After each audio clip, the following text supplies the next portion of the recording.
सुस्वागत कला रसिकांना अभिवादन करून आम्ही आमच्या नाट्य प्रयोगास सुरुवात करत आहोत। सुभाष हेगडे, प्रकाश हेगडे, कौटुंबिक हृदयस्पर्शी समस्या प्रदान नाटक माहेराला एक माझ्या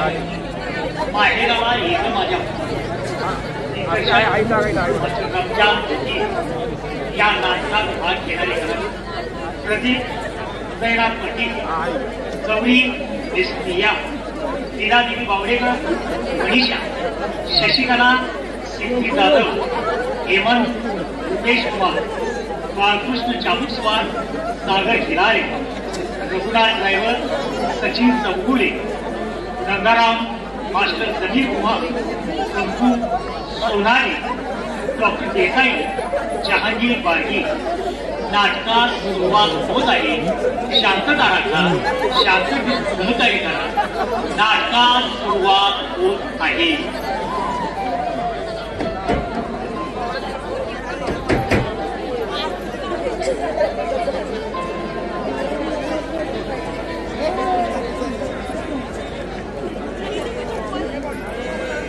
दादा हो दादा, तुला 1000 वेळा समजावून सांगितलं आहे की कारखान्यावरची नोकरी सोडून दे म्हणून।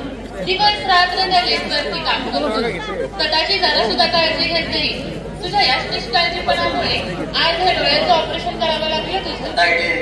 अगं हे सगळे कष्ट आहेत ना, ते फक्त तुझ्यासाठीच कर। अगं तुझ्याशिवाय कोण आहे मला? आई वडील लहानपणी सोडून गेलेत आपल्याला। आता मला स्वतःला किती त्रास झाला तरी चालेल, पण तायडे मला तुलाच सुखात बघायचंय। माझ्या भावाला अशा अवस्थेत नाही पाहू शकत मी, तुला त्रासात नाही बघू शकत। स्वतःच्या उरावर मोठे घाव घेऊन जर तुला मला सुखी बघायचं असते तर दादा मला कसलं झोप नकोय रे। हे बाळा, अगं मोठा भाऊ या नात्याने मला खूप काही करायचंय तुझ्यासाठी। तुझं शिक्षण आणि शिवाय सगळ्यात महत्वाची गोष्ट म्हणजे तुझं लग्न। एकदा का तुझे हात पिवळे झाले ना की मोकळा झालो या जबाबदारी नाही आहे दादा, मला नाही लग्न करायचं। हे वेडाबाई, नाही तुला सोडून जाणार कुठे? हे वेडाबाई, अगं लग्न म्हणजे एका स्त्रीच्या आयुष्यात खूप महत्वाचा टप्पा असतो। तुझा खूप सुंदर असा संसार बघायचा आहे तुम्हाला। आणि तुझं काय? माझं काय? मी एकदा लग्न करून गेल्यानंतर तुझं काय? मी तुला याआधी सांगितलंय, तुझं लग्न झाल्यानंतर मी माझ्या लग्नाचा नक्कीच विचार करेन म्हणून। नेहमी हेच उत्तर देतोस आणि विषयाची टाळाटाळ करतोस। मी एकदा लग्न करून गेल्यानंतर तुझी ही काळजी घेणार कोणीतरी असतं। तू माझी काळजी अजिबात करू अरे पण तो आपला रघुनाथ आहे ना, त्याने एक छान स्थळ सुचवलंय तुझ्यासाठी। श्रीमंत घरचं स्थळ आहे, अगदी माझ्या मनात। एक दिवस असं अगं आईला दिलेलं वचन पूर्ण करायचंय मला। आईची खूप इच्छा होती ग की तिची मुलगी एका श्रीमंताच्या घरात सुखाने संसार करावी म्हणून।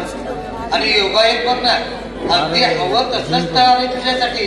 ठीक आहे दादा, तुला जे योग्य वाटेल ते कर, मी तुझ्या शब्दाच्या पुढे नाही। बरं दादा, घरी आल्यावर डॉक्टरांनी डोळ्यावरचा गॉगल काढायला सांगितलाय, ते माहिती आहे ना तुला? अरे बापरे, विचारलंच होतो। तायडे, तुझ्या हातानेच काढतो गॉगल। कधी एकदा तुझा चेहरा पाहते असं झालंय मला। दादा स्थिर डोळे उघडा। हो तायडे, एकदा का तुझा प्रेमळ चेहरा पाहिला ना की दिवस कसा आनंदात जातो बघ माझा। बहीण असावी तर माझ्या तायडीसारखी। पण तायडे, लग्न झाल्यानंतर अजून मधून माहेराला ये ग माझ्या बहिणी। ए दादा, तुझ्यासाठी चहा ठेवते आम्ही। हो परमेश्वरा, तुझ्याकडे एकच मागणं आहे, माझ्या बहिणीला नेहमी सुखात ठेव। तुझा आशीर्वाद नेहमी तिच्या पाठीशी असू दे।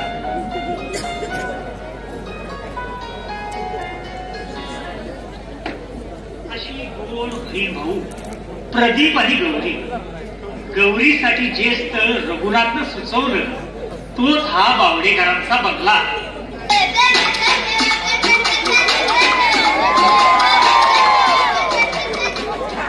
जगातली एवढी कहाणी समजली तर हे टरक पोर काय म्हणते मला अजून कळणार।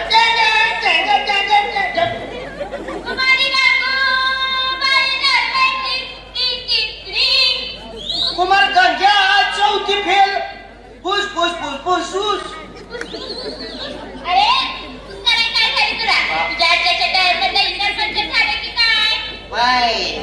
आजच्या टायरीचा इंधन पंक्चर झाल्याशिवाय तुझ्या आजीचं पंक्चर काढायचं दुकान कसं चालणार? अरे सांगून टाकलेल्याची जमा कुणाच्या आजीचं नाव घेतोय? माझ्या आजीचं नाव घ्यायला माझ्या आजीच्या डाव्या पायाच्या चपलीचं तर वजनच आहेस तू. अच्छा, म्हणजे तुझ्या आजी वजनाच्या पलीकडे घ्यायचा धंदा करते होय? आहे का चप्पल वही पुस्तक पेपर रद्दी टॅम्पो अरे आपल्या तुटलेल्या पायताना कामाच्या पहिल्या दिवशी मला चपलीला उलथड्या लावू नकोस. अच्छा, म्हणजे गेली 4-5 दिवस येणार म्हणून गाजत असलेली कामवाली तूच होई? येस, तुम्हाला गंगे कमरेला काय लटकली? भांडारी पिशवी का तंबाखूचा बटवा? अरे शर्टाचा तुटलेला बट्टा. तुला काय तंबाखूचा बटवा म्हणत नाही, तुला बेल्ट बॅग म्हणतात. काय म्हणतात? Belt bag. मला फक्त संडाच्या दरवाजाचा बेल्ट माहित आहे, जास्त बेल्ट माहित नाही. वा, किती स्टाईल आहे. शाळेत शिकवायला जाताना मास्टर लोक हातामध्ये कसं वया पुस्तकं घेऊन जातात आणि ते पेशंटला तपासताना कानात कसं ते टेटोकॉम घालतात. हेडफोन घालते, हेडफोन हेडफोन म्हणतात काय? हेडफोनच. आणि ते ऑफिसमध्ये कामाला जाणारे साहेब लोक हातामध्ये कसं मोबाईल धरतात. मग आम्ही धुणं भांडीवालीचा घोडा मारते म्हणून आता हे ठरवलंय बघ, कमरेला बेल्ट बॅग लटकवायचं. बिलकुल नाही. आता गरवार तू आणि येण्याचा त्रास मला का? अरे फोडलेले नागायचं बेल्ट्या कुणाला गरवार म्हणाला? जो करेल तो करेल, बरोबर आहे. म्हणून मी तुला म्हटलं गरवार तू आणि येण्याचा त्रास मला का? हाय काय परत मिक्स करावा काय ना? Non matric. आता कमरला बॅग तू लटकवणार, त्याचा मला कशाला त्रास होणार? तू म्हटलीस का नाही ते रे बघ त्रास होय बाबा. म्हणून मी तुला एक उदाहरण दिलेलं. गरवार तू आणि बाळातपणाच्या काळाचा त्रास मी का भोगू? अरे गुचक्या त्याच्यात कल्पना मगापासून गरवार तू म्हणून चालू गोड म्हणून गरवार करायला लागायचं. तर हे विसरू नकोस की गंगूबाई नॉन मॅट्रिक आहे. तेच म्हणतोय मी, मॅट्रिक पर्यंत जाऊन डायरेक्ट नॉन मॅट्रिक कशी काय झालीस तू? मॅट्रिकच्या परीक्षेला बसली नव्हतीस काय? बसली होती की सगळा पेपर बसूनच लिहिला होता आणि सगळ्या प्रश्नांची उत्तर एकदम वॉश मध्ये लिहिले होते बघ. वॉश मध्ये? हा, वॉश मध्ये. आणि तू स्वतः वॉश कधी घेतला होतास? मागच्या गुरुवारी. तरीच म्हटलं एवढा कोबट वॉश कुठं याला काय म्हणतात? तुला कुठले प्रश्न आलते ते म्हणतो तू काय? प्रश्न हेच की आपल्या देशाचं नाव काय आणि 5 देवांची नावं. देवा, एवढी अवघड प्रश्न आलते होय? लय अवघड होतं का? बरोबर, थांब. ते 2 प्रश्न मी तुला विचारतो, तू हुशार आहेस का बघूया काय? हा. प्रश्न क्रमांक 1, आपल्या देशाचं नाव काय? आपल्या देशाचं नाव हिंदुस्तान. अरे वा, याला म्हणायचा हिंदुस्तानी. भारत माता की जय. असू दे. प्रश्न क्रमांक 2, 5 देवांची नावे सांगा. नंबर 1 देव. नंबर 1 देव शनिदेव. कुठल्या कंपनीचा आहे? असू दे. नंबर 2 देव. नंबर 2 देव बॉबी देव. नवीन आलाय वाटत. असू दे. नंबर 3. नंबर 3 देव कपिल देव. देव आहे होय. नंबर 4. नंबर 4 देव रमेश देव. जुनाट देव आहे, जुनाट. नाही जुनाट. नंबर 5. नंबर 5 देव अतिथी देव. गंगूबाई तुम्ही फार हुशार आहात हा? तुम्हारी गंगूबाई गंगे, आपल्या दोघांची जोडी एकदम हिट होणार बघ. अय्या जोडी नंबर 1. तू गंगी आणि मी गंगाराम. आणि मग आपली 4 पोरं, राम और श्याम आणि ज्ञानबा तुकाराम. एकदम 4 मुलाचं टेंडरच बघ असती. अरे जर्मनचे चेपलेला बघून या.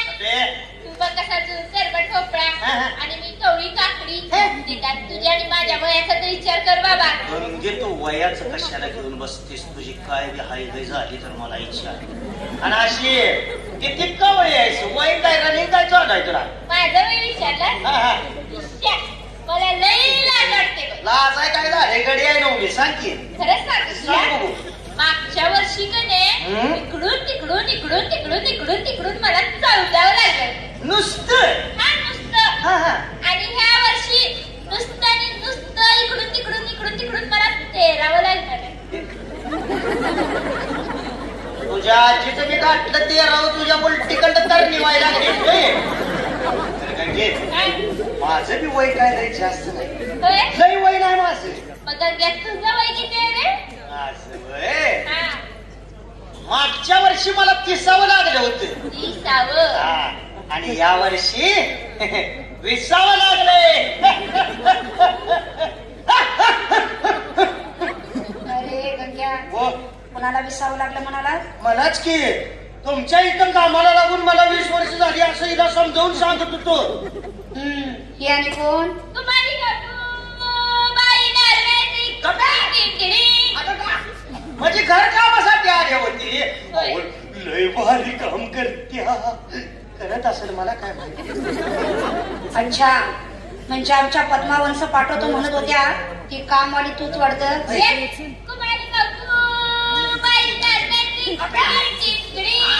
हे बघ, तुला मी तर घर कामासाठी ठेवते, नाच कामासाठी नाही.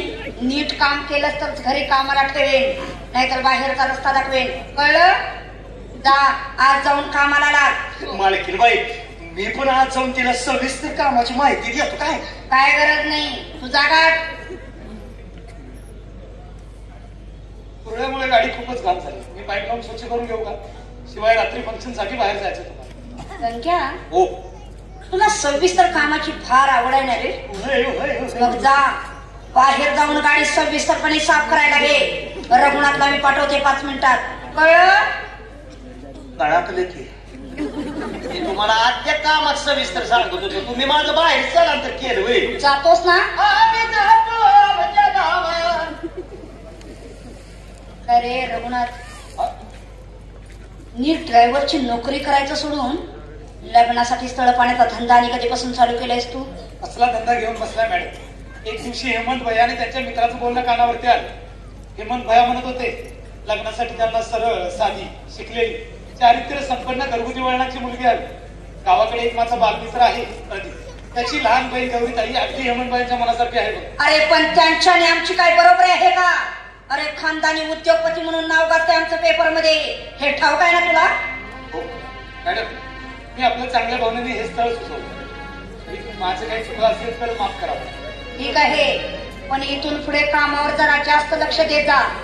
अरे पण मगाशी येताना हेमंतची गाडी आपल्या पाठोपाठच होती ना? हो, शिवाय ताईसाहेब हो त्यांचे मिस्टर त्याच गाडीमध्ये आहे. मग एवढा वेळ कसा काय लागला त्यांना?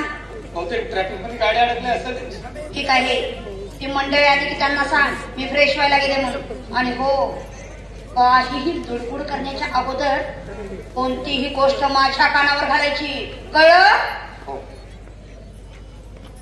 करावं ते म्हणते आपलंच कर. नाही नाही नाही, मी काय म्हणते ते तर ऐक ना. तुम्ही का बसाव? रघुनाथ, मम्मा कुठे रे? का आतमध्ये फ्रेश व्हायला गेलं. फ्रेश बाजूला हो. आलाय का? तो गांजा फार एकटा सासूबाईची कार साफ करायला लागलाय आणि खात्याला तू इथं काय करतोय? ओढतोच कशाला म्हणजे एवढ्या? व्हॅल्यूम कमी करून बोल जरा. एवढ्या मोठ्या आवाजात या घरात मला आतापर्यंत कोण बोललेलं नाही. तो 2 मिनिट जरी बहुतेक घाबरून पळून गेला. पाहिलंशी कसा ओरडला तो माझ्यावर. कसला धाकच राहिला नाही याला. त्याला धाक दाखवण्यासाठी अंगात धमक असावी लागते. हो, माझ्या भावाच्या उद्योगधंद्यात मदत करण्यासाठी मम्माने इथे बोलवलंय, म्हणून मी इथे थोडा मान. आता तुम्हाला पाहिजे की लोक काय म्हणायचे ते आठवते तुम्हाला? हो हो, आठवतो ना मला. तो बघा बायकोचा बैल निघाला. काय काय. म्हणजे श्रीपती लीलादेवी यांचा जावाई बाळकृष्ण चाबुकस्वार निघाला आहे. आणि तुमच्या गावी तुम्हाला पाहिजे की लोक काय म्हणायचे ते आठवते तुम्हाला? मग चांगलंच आठवत आहे आम्हास.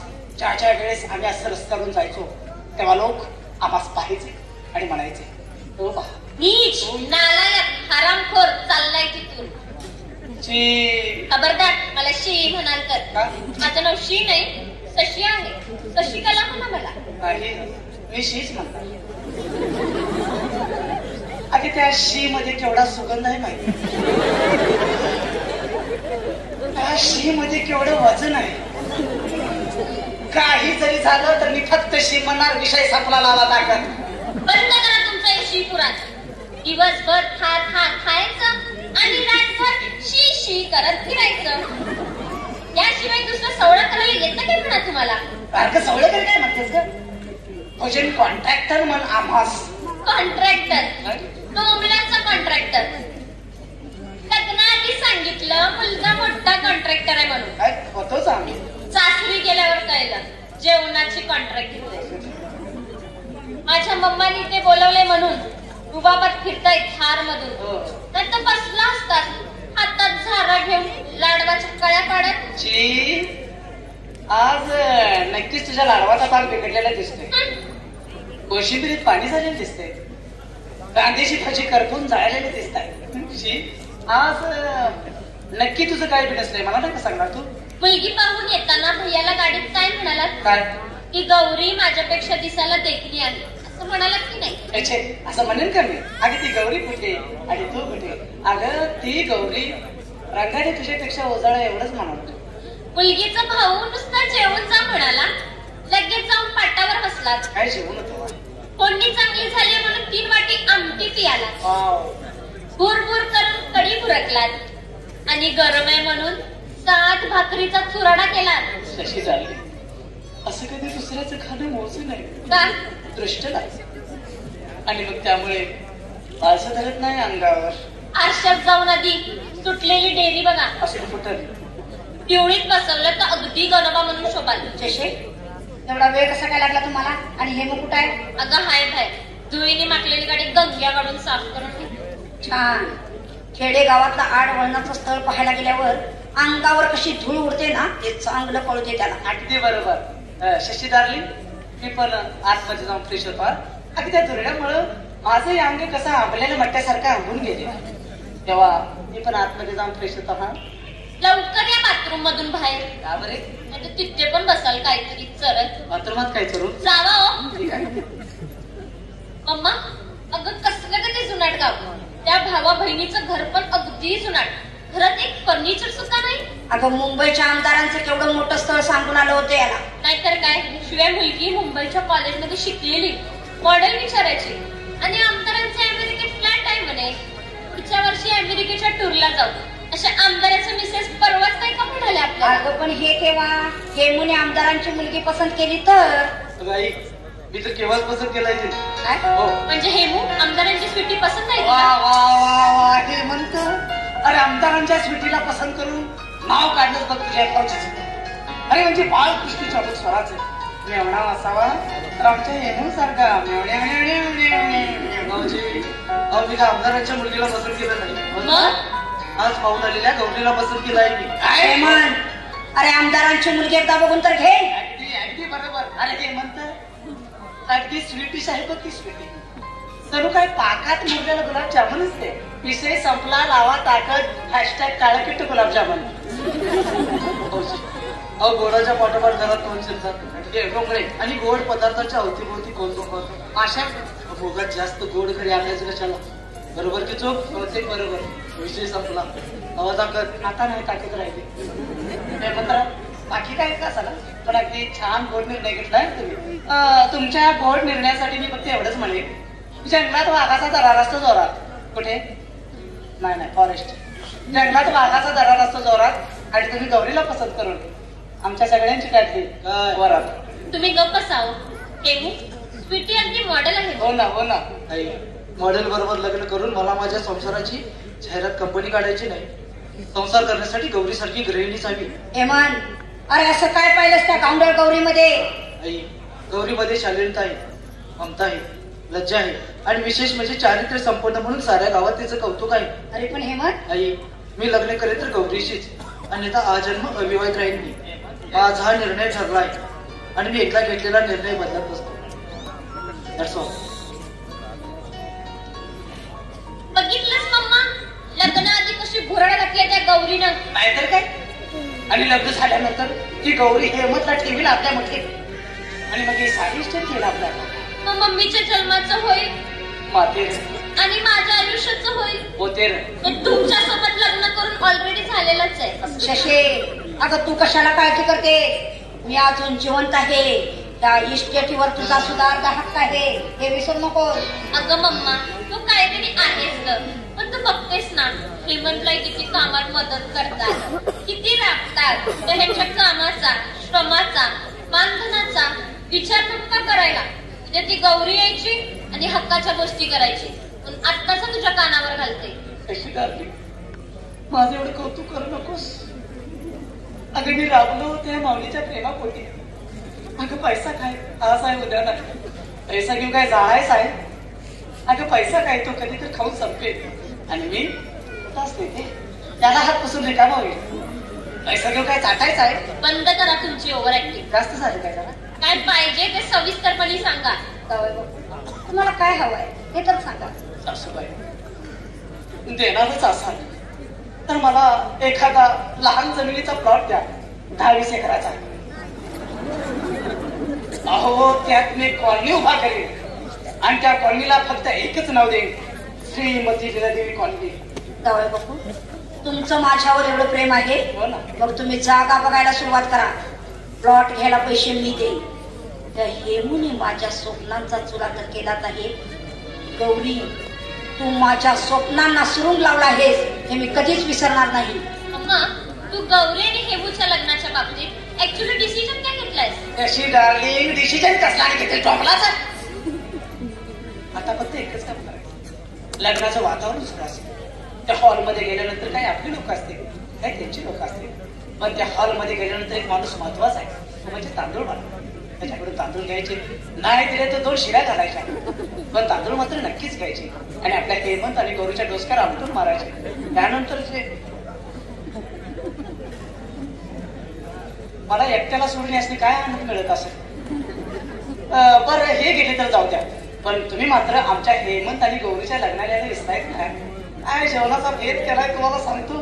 श्रीखंड, पुरी, आम्रखंड, बासुंदी असलं काय नाही, नुसता फोडणीचा भात आहे. नक्की या आणि जमलं तर घरात जेवून या. काय माहित आहे पाहुण्या मंडळीची किती संख्या वाढणार आहे आणि तुमच्या माझं महत्वाचं काम आहे. येताना मला पण थोडंफार जेवण घेऊन या.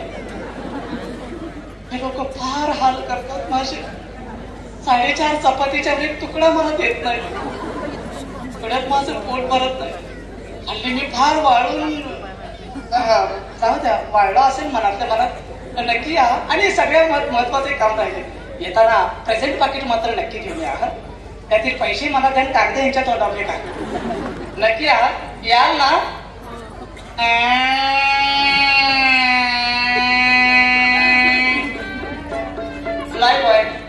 हेमंत आणि गौरीचं लग्न माटामाटात पार पडलं. त्यावेळेचा हा प्रसंग.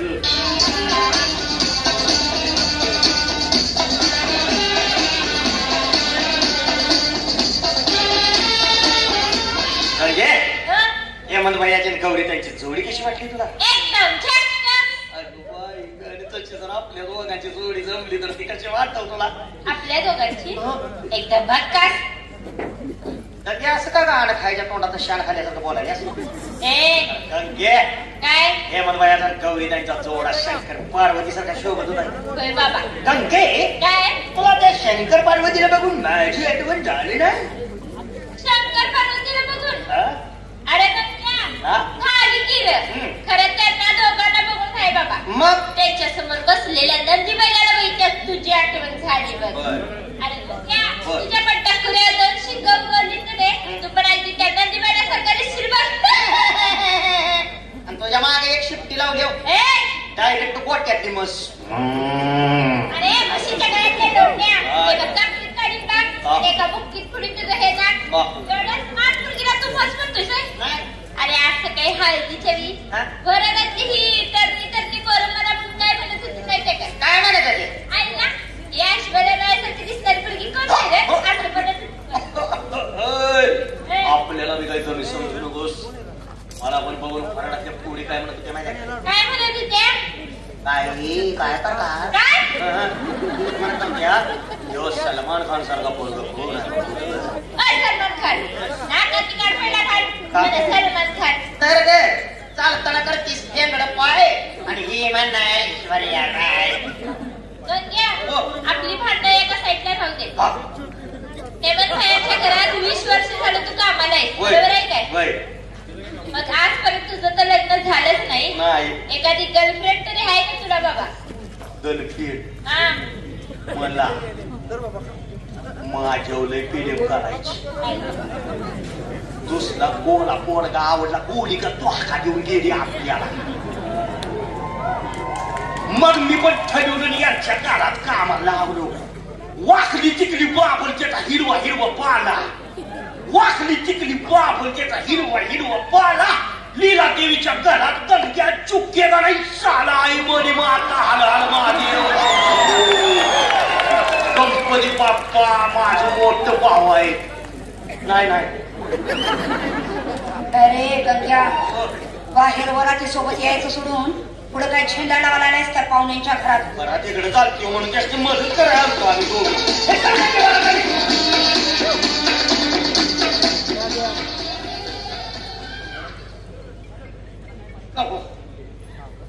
रघुनाथ, तुझ्या बहिणीचं सुद्धा लग्न ठरलंय म्हणे.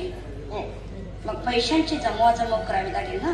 मॅडम मी गरीब माणसं, लग्न अगदी साध्या पद्धतीने करा म्हणतो बाई. मुळीच नाही. म्हणजे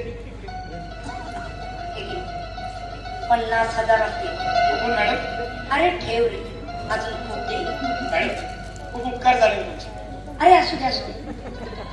मी जे काम सांगेन ते फक्त प्रामाणिकपणे पार पाड म्हणजे झालं. कसलं काम हे नाही समजलं. वेळ आल्यावर सांगेन मी सगळं. मम्मा तू इकडे आणि मी बाहेर तुला वरातीमध्ये शोधत होती. रघुनाथ, तुझा चेहरा कसा गोंधळल्यासारखा दिसतोय. तसे अगं त्याच्या बहिणीचं सुद्धा लग्न ठरलंय ना, म्हणून त्याला 4 गोष्टी समजावून सांगत होते. मॅडम परत आलीच वाटते. मी आलोच. मम्मा तू रघुला चांगल्याच घोड्यात घेतलेला दिसतेस. मग अगं लीला देवी बावडेकर म्हणतात आम्हाला. हो, तू लीला आणि मी शशिकला. शशे, अगं पण जवळ बघू ना कुठे सोडून जाते. अगं बाहेर वरातीत जनरेटरच्या गाडीत झोपवले त्यांना. काय दुपारी पंक्तीत हो म्हणून चरचर चरलेत आणि नाचू नका म्हटले तरी वरातीत नाचायला गेले आणि आता लागले पोटात दुखते करायला. आईसाहेब तुम्ही? हो, बाहेरच्या त्या वरातीच्या गोंधळानं डोकं दुखायला लागलंय माझं. आईसाहेब लग्न आमच्या गावी व्हावं म्हणून विनंती केली तुम्हाला, त्याला तुम्ही मान दिला, त्याबद्दल आभारी आहे मी तुमचा. हो, आणि तुझा तो मान राखून फार मोठी चूक केली असं वाटायला लागलंय मला. म्हणजे लग्न पडक्या देवळात आणि वराडाला उतरायला जागा धर्मशाळेत. लग्नाला आलेल्या निदान आमच्या जवळच्या पाहुण्यांचा तरी मान पान करा असं सांगितलं होतं मी तुम्हाला. हो, तसा थोडा आहेर कमीच पडला. पण आईसाहेब हो, तुम्ही सांगितल्यापेक्षा जास्त आहेराची तयारी केली होती आम्ही. अहो प्रदीप भैया, आमचा घोटाळाच खूप मोठा आहे. मम्मा आपल्या पाहुण्यांची लिस्ट काय करून दिली त्यांना. शशे, अगं दात पकडून पोट भरायची सवय नाही म्हटलं बावडेकर खानदानाला. आईसाहेब तशी थोडी तुमची गैरसोय झाली, त्याबद्दल माफ करा मला. हा, पण येत्या दिवाळी सणाला तुमच्या राहिलेल्या सर्व पै पाहुण्यांचा आदर सत्कार करून त्यांची नाराजी नक्कीच दूर करेन आम्ही. वरात आलीच वाटतं. आलोच. प्रदीप, हेमंतला आणि गौरीला लवकर बाहेर पाठव. गाडीत वाट पाहतोय आम्ही त्यांची. सर्व शशे.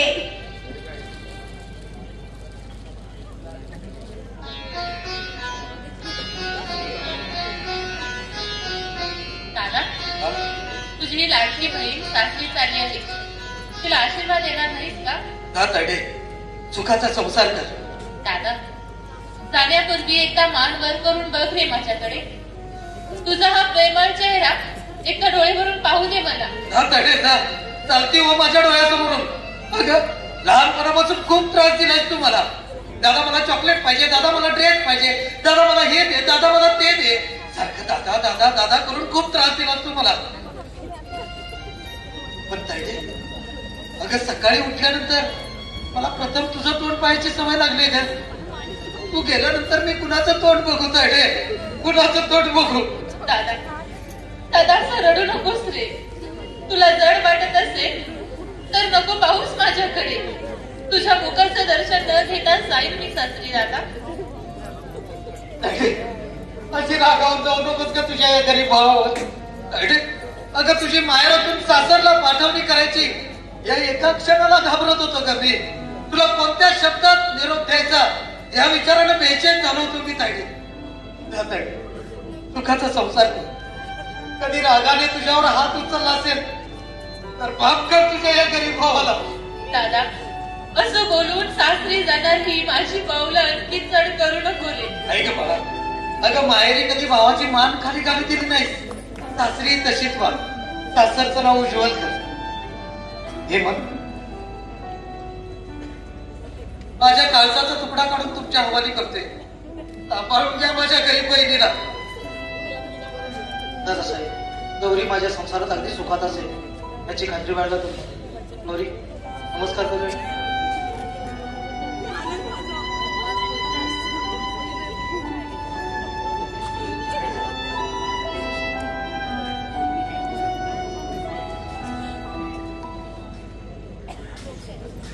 हेमंतने हे लग्न लीला देवीच्या मनाविरुद्ध केलं. मग हळूहळू लीला देवीने गौरीच्या विरोधात कट कारस्थान करण्यास सुरुवात केली व त्यानंतर